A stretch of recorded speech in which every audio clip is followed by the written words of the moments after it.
নমস্কার। আবার কবিতা পাঠ। কবি আশরাফুল মণ্ডলের নাবিক হব ঝড়ের পাখি, এই বই থেকে কবিতা পড়ব এখন। আশরাফুল একজন শিক্ষক, চেতনাসম্পন্ন মানুষ। কবিতার সঙ্গে তাঁর বহুদিনের যাপন। তিনি মানুষকে চেনেন, তার নিজের স্বদেশকে চেনেন, তিনি একই সঙ্গে নিজেকেও চেনেন। তাই তার কবিতায় আমরা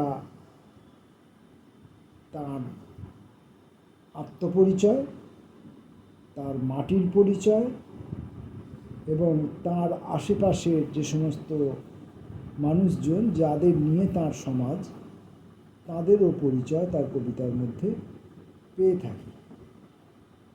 তিনি আমাদের এই আশা সবসময় পূরণ করে থাকেন। আমি এই নাবিক হব ঝড়ের পাখি এই বই থেকে এখন দু একটি কবিতা পাঠ করব। ভাত উৎসব। ভাত ফুটছে মাটির হাঁড়িতে, ফুটতে ফুটতে জল মরে গেলে আবার জল ঢালা। ভাত ফুটছে তো ফুটছেই, মাগো আর কতক্ষণ? বাপজান স্নান সেরে দাঁড়িয়ে আছে, বুবুজান হলুদ শাড়ি পরে বসে আছে। আমি তাকিয়ে আছি ফুটন্ত হাঁড়িটির দিকে। মা কাঠের টুকরো গুঁজে দিচ্ছে চুলোয়। আজ আমাদের ভাত উৎসব।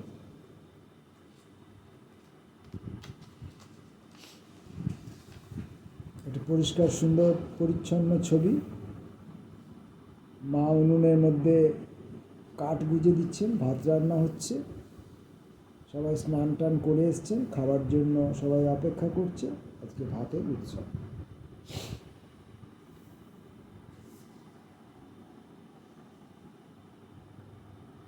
যা বুঝি, শুধু ফাটি ফাটা দিনগুলির কথা ভাবি, অভাবে জরাজীর্ণ গ্রামটির কথা ভাবি। নথ নেড়ে নেড়ে কথা বলা সেই কিশোরীর মুখ স্পষ্ট দেখি আজ বারবার। তার উপসী দুটি চোখের চাউনি আমাকে ভেজায় শুধু। আজ আমি দরিদ্র গ্রামের কিশোর এক, নথ পড়া উপসী কিশোরীকে কাছে চাই। ভালোবাসা, ভালোবাসা ছাড়া আর কিছু বুঝি না। এটুকুই বুঝি, শুধুই ভালোবাসা বুঝি। কবি শুধু ভালোবাসা বোঝেন, আর কিছু বোঝেন না, যা স্বাভাবিক প্রত্যাশিত। মেরুদণ্ড। মরা গাছ, দাঁড়িয়ে তবুও সটান। তারা নেই মাথায় কোনো, গা ভর্তি শালঙ্কারা আধার। বয়সকালের ডালপালা গেছে চুলোয়, শিকড় অবশ্য চারিয়ে যাচ্ছে মাটিতে। সৎকারের পুণ্যে লোভ নেই মাটির, মরা আগলে অহর্নিশ দুর্নিবার আলিঙ্গনে শিকড় মেরুদণ্ড যেন।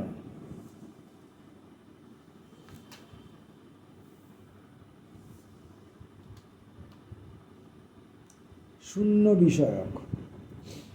ছেলেবেলায় পরীক্ষার খাতায় শূন্য পেলে বিমর্ষ হতাম। মাস্টারমশাই বলতেন গোল্লায় যাবে। ছুটির পর বাড়ি ফিরে মায়ের বুকে মুখ লুকিয়ে কাঁদতাম।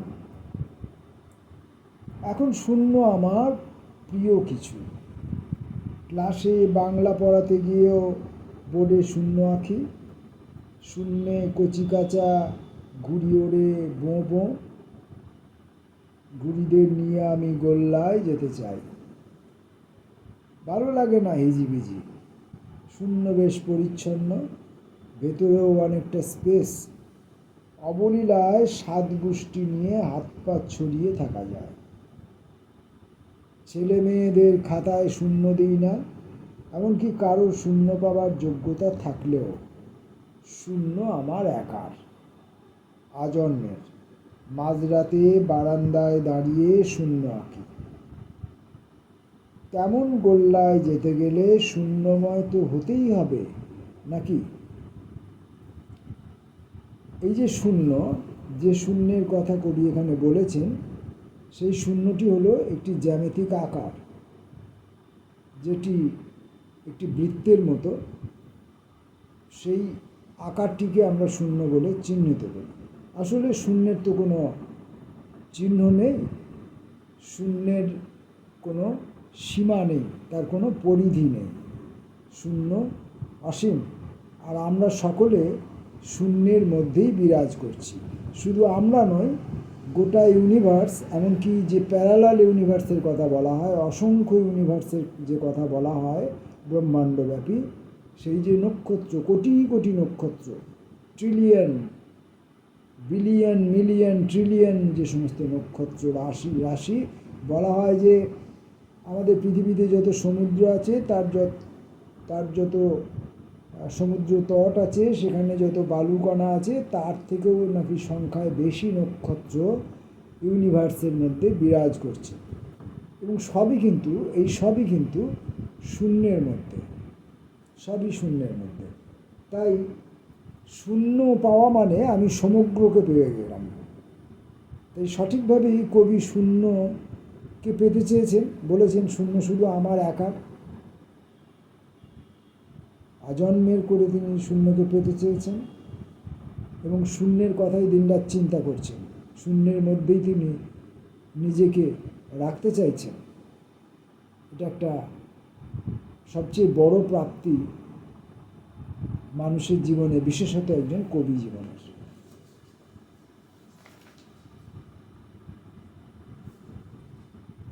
কনফিউশন। মূর্খ সত্তা কখন যেন বিক্রি হয়ে গেছি 12 আনায়। কি মজা, সত্তা নেই আর, তবে তো আমিও নেই। পথে ঘাটে নেই, নেই তোমার বিছানায়, তোমার কোনো সন্দেহ নেই আর। সন্দেহ নেই, আমি তো ছিলাম। জানো, খচখচ করছে চোখ, চোখ আছে, খচখচানি আছে, তাহলে কি আমি আছি? কে জানে। থাকা না থাকার দ্বন্দ্ব।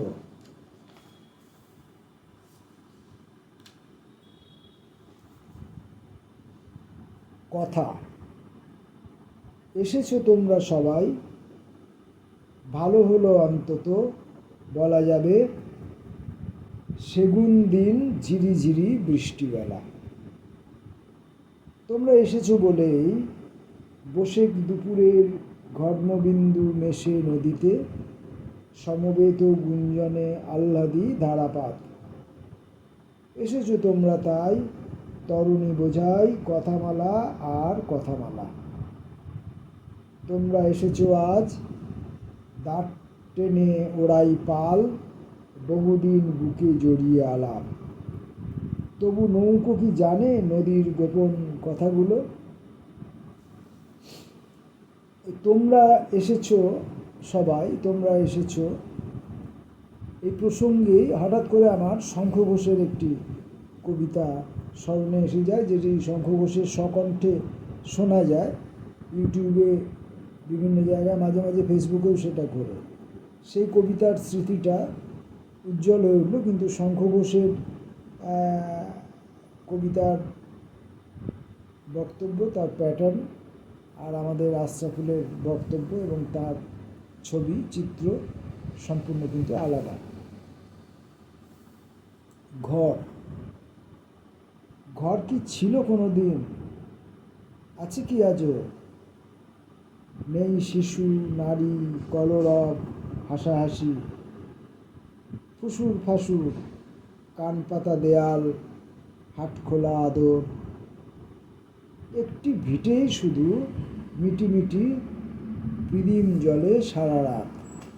সেটাই তো ঘর, যেখানে পিটপিট করে মিটমিট করে আশা, অস্তিত্ব, সম্ভাবনা, জীবন টিকে থাকে। তুমি রবিবার হও। রবিবার আমার পছন্দ মতো দিন, প্রতিদিন তুমি রবিবার হও।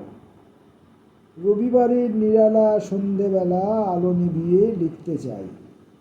তুমি মুখর বাদল ধারার মতো মৌন ছন্দ ডাকো চারপাশে। জানালার ফাঁকে হাত বাড়িয়ে স্পর্শ নেব অকাতরে ঝরে পড়ার। ভাসিয়ে দাও কপটতা, নামযশ, অবিশ্বাস।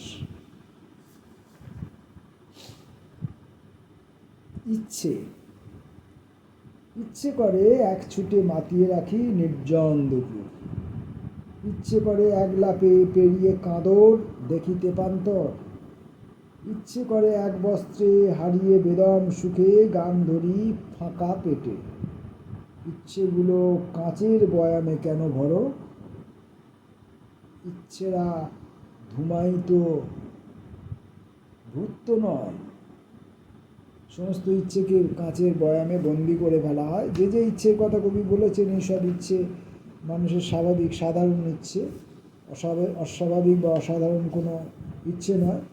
এবং আমাদের সমাজ, আমাদের শাসন ব্যবস্থা, আমাদের শিক্ষা ব্যবস্থা সব কিছু সেই ইচ্ছেকে বন্দি করে ফেলে কাচের বয়ামের মধ্যে। পরের কবিতা মনস্কামনা। হে সুস্নিগ্ধ সকাল, রোদ ঝলসানোর আগে কিছু কথা বলে যাই তোমাকে। আজও আমি নীল আকাশ দেখতে চাই, মাঠে মাঠে ফসলের মাথা দোলানো, আলপথে চাপ চাপ ঘাস, পুকুরে মাছেদের ঝাঁক, টুপটাপ ঝরে পড়া বকুলের রাশি, বাপজানের খুশি খুশি মুখ, মায়ের মুড়ি মাখা জামবাটি, আর রোদ উঠলেই গাছের পাতায় ঝিকিমিকি। এসব মনস্কামনা সাধারণ গড়পড়তা মানুষের, সংসারী মানুষের যা চাওয়া, সেই চাওয়া ফুটে উঠেছে। আমি বলেছিলাম না যে তার লেখার মধ্যে পরিচিত, চেনা পরিচিত মানুষের পরিচয় পাবো আমরা, তার প্রকৃতি পরিবেশের পরিচয় পাবো আমরা, তার সময়ের ছাপ আমরা পাবো। এইসবই আমরা তার কবিতার মধ্যে দেখতে পাচ্ছি। প্রচুর কবিতা আছে, ভালো ভালো কবিতা আছে। সব তো পড়া যাবে না, পড়া সব উচিত নয় একটা ভিডিওর মধ্যে। দেখি চিরায়ত, বেশ পরিচিত সেই হেমন্তের রাতে শিশির পতনের শব্দ। ধর্মরিয়ে উঠে পড়ি, শুয়ে পড়ি আবার বিছানায়। চোখ বুজে আসে ধীরে ধীরে, ভেসে ওঠে গোয়ালের পাশে আকন্দ ঝোপে নিশ্চুপ দুজনে বসে আছি আজও। চোখে ভরা বাদর ঘনিয়ে আসে, ভরা ভাদর ঘনিয়ে আসে। স্মৃতির কথা মনে পড়ে, চিরায়ত স্মৃতি। পোড়াও আমাকে। ঝরা পাতাগুলি যেমন পড়ে সহাস্য উল্লাসে, উঠতে পারি না তেমন, কিছুতেই পারি না। স্তব্ধতার চিতায় শুয়ে আছি ঝরা পাতার মতো। এ আগুন স্পর্শ করো আমাকে, সহাস্য উল্লাসে সাজাও চিতা। কোথাও কি লেগেছে আগুন, উঠছে কি ঝরে যাওয়া হৃদয়? হাসি কই, উল্লাস কই?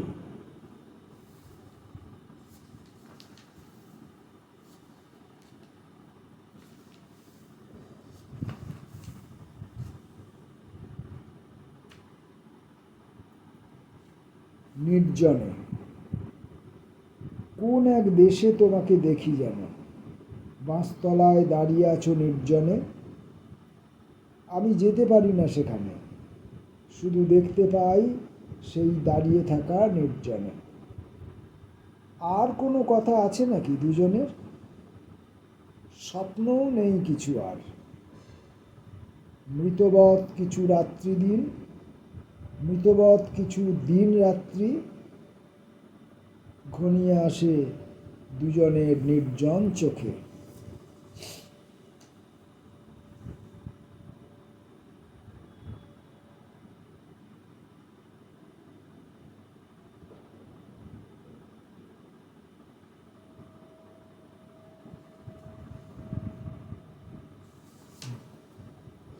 আমি জীবন আশা করেছিলাম। আচ্ছা, এই বইটির যে নাম কবিতাটি, নাবিক হব ঝড়ের পাখি, এটি পড়ে আমি আজকে এখনকার মতো পড়া শেষ করব। নাবিক হব ঝড়ের পাখি। তুমি ব্যস্ত ছিলে রান্নাঘরে ডালে ফোড়ন দিতে। দেখছিলাম তোমাকে ডাইনিং রুমে বসে, খোলা দরজা দিয়ে। শরীর তোমার নড়ছিল কখনো ডায়ে অথবা বাঁয়ে। আমি তখন বাকরুদ্ধ, জীবন্ত একটা শিল্পকলা দর্শনে। ক্রমে তুমি আবছা হয়ে গেলে। দেখলাম একটা পাগলা ঝোড়া, আগ্নেয়গিরির ধার বরাবর দাঁড় বাইছ শক্ত হাতে, কখনো ডাইনে কখনো বাঁয়ে। পিছন ফিরে দেখতে চাইলে একবার, কি যেন অতিক্রান্ত পথ বুঝি। তোমার মুখ রাঙা হয়ে উঠেছে লাভাস্রোতের আভায়। শিল্পসিদ্ধির পিপাসা যেন তোমার ডাগর দুটি চোখে। অনন্ত এখন তোমার রান্নাঘরে, আর তুমি অভিযাত্রিনী অনন্তের। বেরিয়ে এলে আঁচলে মুখ মুছতে মুছতে, রন্ধন কার্য সমাপ্ত হতেই। পৌঁছে দিয়েছ স্বপ্নতরী বন্দরে তোমার সমূহ সামর্থ্যে। দু চোখে শুধু অক্লান্ত নাবিক দেখি আর ঝড়ের পাখি। ভারী সুন্দর এই কবিতাটি। স্বভাবতই এই কবিতাটির নাম দিয়েই কবি তার বইয়ের নামটি রেখেছেন সঙ্গত কারণেই।